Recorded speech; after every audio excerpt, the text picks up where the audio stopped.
Hello, all, and I hope you all had a delicious Thanksgiving. I know I did. I had a food baby, and it was so huge, and I actually think I went into labor at one point. It was terrible. I do not regret the amount of food I ate, though. Delicious.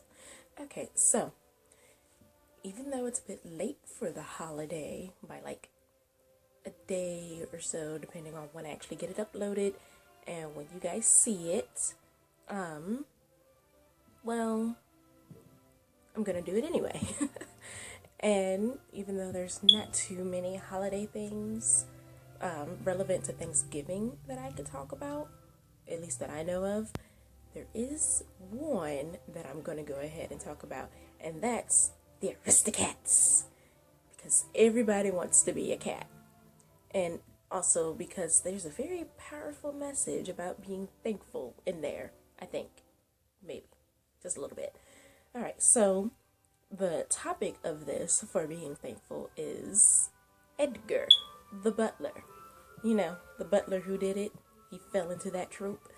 Okay, so the thing is, though, I'm gonna go about a different way with this because I actually watched the movie like a couple of weeks ago, and I ended up jotting down some notes over some stuff that I didn't fully realize when I was younger, and that's, is Edgar even really evil? I mean, I know he's the antagonist of the movie, so to say, but is he really evil? I mean, what started the whole thing was money. It was that greed kindling that, caused him to flip over, and you could argue that that only happened because he kind of snapped. I mean, think about it. He was a intelligent, loyal, and exceptional employee, Let's see here. I got it in my notes. Yep. And he actually seemed to like his job, but when I say exceptional, if you recall, he was at that door right before the old man even rung the doorbell, and he was able to handle being practically molested and harassed by an older man who's like probably around Dumbledore's age, helping him up the stairs and everything. Like he was just completely out of order in his dress and demeanor when he announced his presence to the room, but he still tried to hold up that decorum though. Let's see here. Well, another thing is that he probably felt slighted and betrayed by, should be his mistress? His boss, the madame. He's been working for her for who knows how long. I mean, he's an old man who's working for an even older woman who, again, has a lawyer who's even older. It's for all the old people. Not that I don't like old people. They can be pretty adorable. But, yeah, it's just, I mean, how would you feel if you've been giving all these years of work and this old lady, well, not even old lady, but your employer has all this money, no relatives, no family, not even close friends who she would want to pass on all her possessions to, and who would rightfully have first dibs, So the thing is, you would kind of expect at least a nice portion of it to go to her faithful workers, people who may not be her friends but have been under her employ and have given her excellent service throughout the years. And granted, she does put him in the will, but she puts him under her cats. Now, I don't know about you, but a lot of people under normal circumstances would feel at least slighted by that. I mean, the cats, they probably haven't even been around as long as he has, And while it's great that she wants to make sure her cats are taken care of, instead of giving everything to her cats, and by the way, how would they even manage all of that money and finances and property? I mean, as far as we know in the movie, they're just normal cats who can't speak to anybody. Well, not any human body. So it doesn't really make all that much sense, you know? And then on top of that, he doesn't actually try to kill them. He says he has every reason in the movie to get rid of them, and all of them are dollars. And while he may feel that way, and it may be a bit true, it's kind of savage. Not really, though. His only reasons is money. But to be fair, he could have talked to her. I mean, you could argue that he could have gone about it a different way, and he could have talked to the madame, you know, that he overheard her and questioned on why he came last after the cats, you know. And you know, it's a decent question, and he could have, but he didn't. Hindsight and all that. So, you know, another thing though is that she could have given it all to Edgar under the stipulation that he actually takes care of her pets, her cats, to the standard of which he took care of them while she was alive. That, I think, would have went over far better, because then it would be like the cats are his, but still kind of like above him, like he's taking care of them for her still, so they still get that exceptional care, and all the cats even like him and believe that he takes wonderful care of them, because, you know, cats are just adorable. Look at it. So, yeah, and you might go on and say that, well, what about the way he treated them? What about what he did? Well, he never actually tried to stab them, burn them. He could have poisoned them. You know how Cruella de Vil is. She actually tried to kill those puppies. Edgar, however, wasn't even trying to kill the cats. He was just trying to, you know, send them off somewhere so that they'd be out of the way and hopefully, you know, not come back. Now, it's a little weird that, you know, how desperate he was to send them away and what time, but since, you know, she doesn't seem to be in danger of dying, and it never hinted at that he was going to try and kill his boss, so it's not like he was getting rid of all the obstacles, which is only two things, cats and his boss, to all that money he would end up inheriting as a result of her will that she had dictated.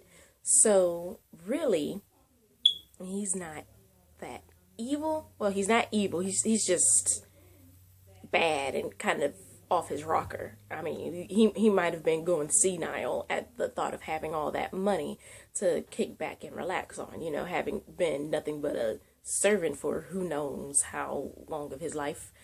So yeah, I mean, he never tried to stab them, bash them, drown them, poison them, burn them, cook them, none of that. He just tried to transport them in a rather safe manner, mind, somewhere else.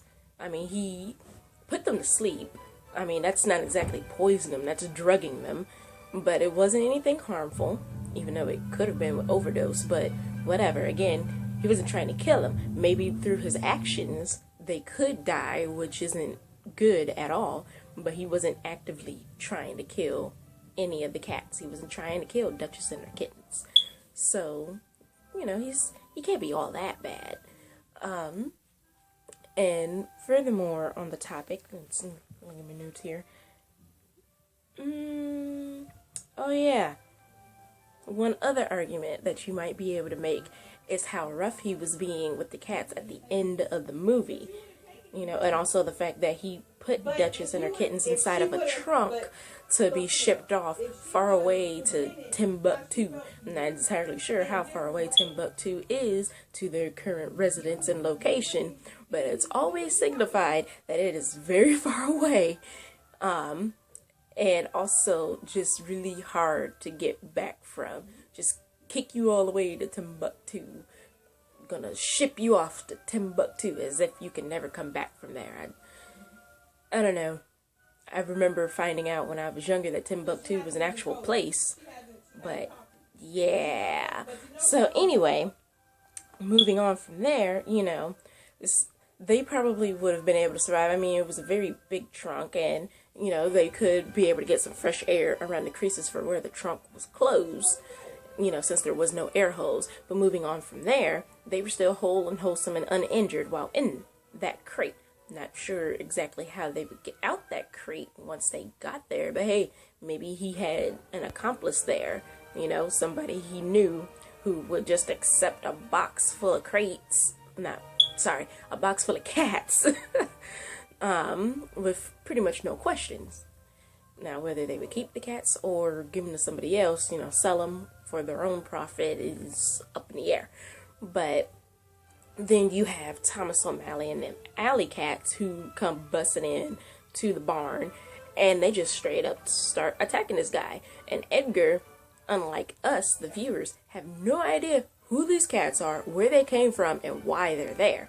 He just knows that they popped up and are suddenly attacking him, all sharp claws and, you know, vicious teeth, trying to have a go at him. And admit it, if any of you ever got assaulted by just a horde, a murder of little kitty cats, you know, and not even little, just grown adult cats that apparently are from the streets, you would be trying to fight them mofos off too. You wouldn't be like, oh, you're the cute kitty, while they're all in your face and going at your gonads and trying to scratch you up or anything. No, you'd be trying to kick them off, punch them off, slap them off, toss them off, and just swinging at them with whatever you can get your hands on, because that's pretty terrifying, getting attacked by a bunch of cats.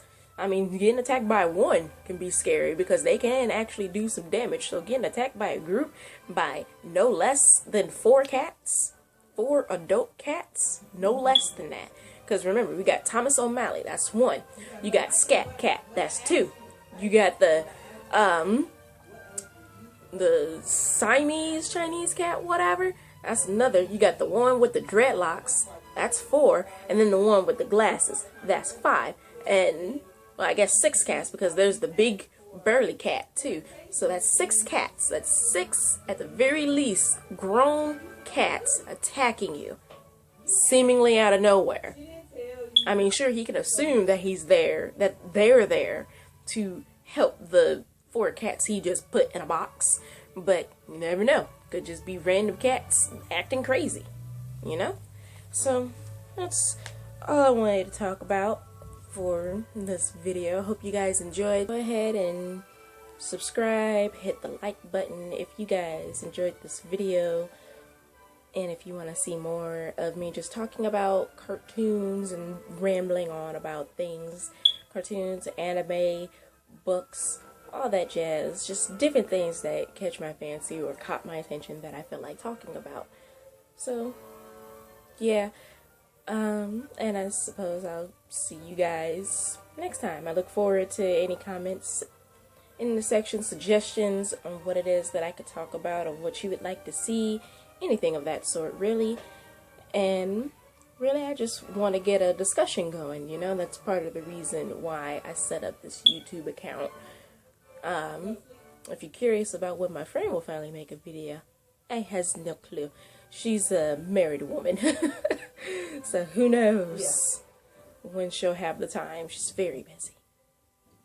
But hopefully it'll be sooner than later. I don't know. Alright. Doodles, people.